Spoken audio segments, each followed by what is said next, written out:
The entity known as Malachar had fed for millennia across countless worlds, slipping through the quantum veils between dimensions to feast upon the terror it cultivated in sleeping minds. It was a predator of dreams, a harvester of nightmares, and in all its eons of existence, no species had ever presented it with anything more challenging than a particularly stubborn Krillian war priest. On Kepler 442b, the blue-skinned Andromedans had offered delicious despair, as Malachar twisted their peaceful garden dreams into visions of their homeworld burning. The silicon-based crystallines of Proxima Centauri had practically vibrated with fear energy when their geometric thought patterns were corrupted into chaos. Even the supposedly fearless warrior race of Vega Prime had crumbled when Malachar turned their battle glory fantasies into scenes of dishonor and cowardice.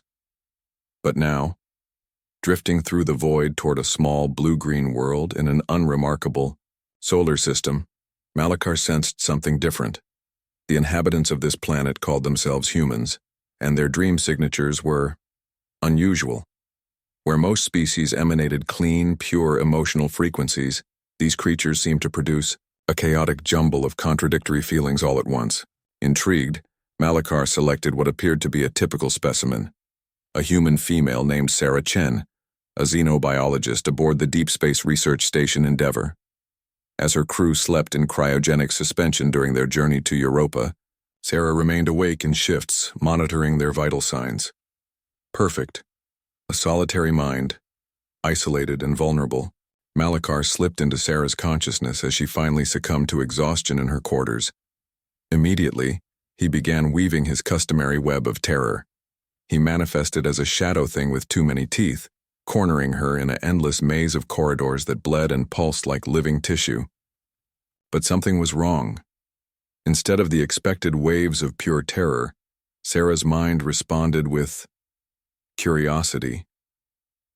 Even as the nightmare maze walls oozed acidic blood, part of her consciousness was analyzing the viscosity, wondering about the creature's biology, hypothesizing about its evolutionary origins. Fascinating, dreamed Sarah murmured, reaching out to touch the bleeding wall. Are you silicon-based? Carbon? Something else entirely? Malachar recoiled in confusion. This had never happened before. He intensified the horror, adding the sounds of her crewmates screaming, the sight of their bodies twisted and broken.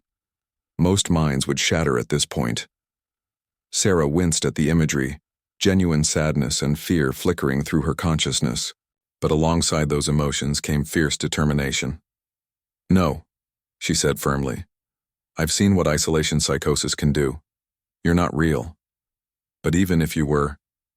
She straightened, and suddenly Malachar felt something he'd never experienced before. He was being studied.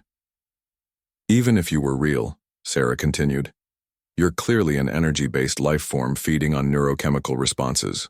That means you have needs, which means you're not evil. You're just trying to survive. The nightmare began to destabilize.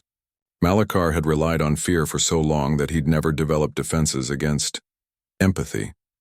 He tried a different approach, shifting the dreamscape to show Sarah's worst memory, the day she'd received news of her brother's death in the Martian mining accident. The grief hit her like a physical blow, but instead of breaking, Sarah's mind did something extraordinary. It compartmentalized. Yes, she felt the pain.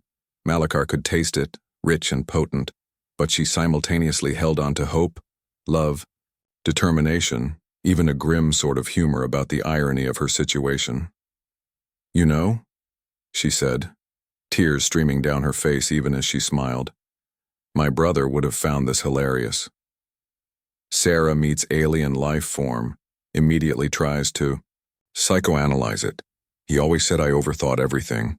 Malachar found himself trapped in a paradox. Human minds, he realized with growing alarm, were not clean, simple things like other species. They were chaotic, contradictory, multifaceted.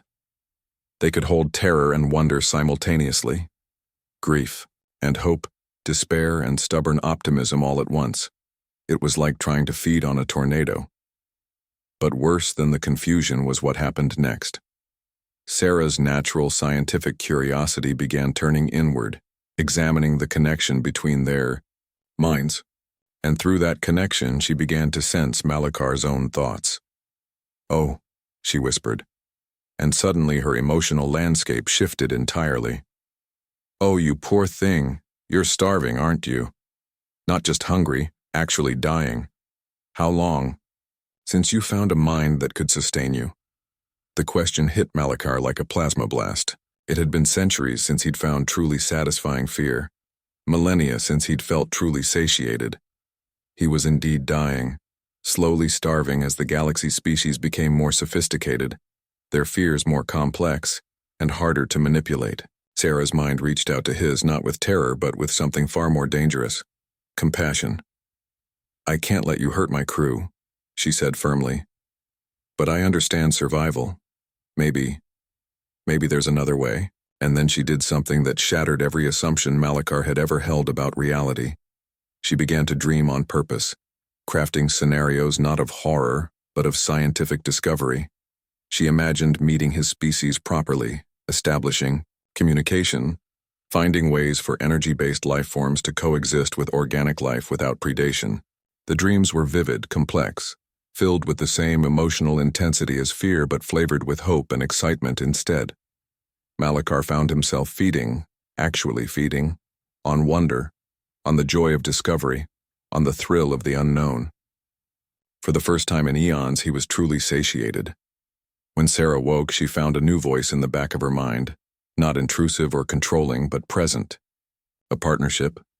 Malakar had become something he'd never been before, symbiotic rather than parasitic.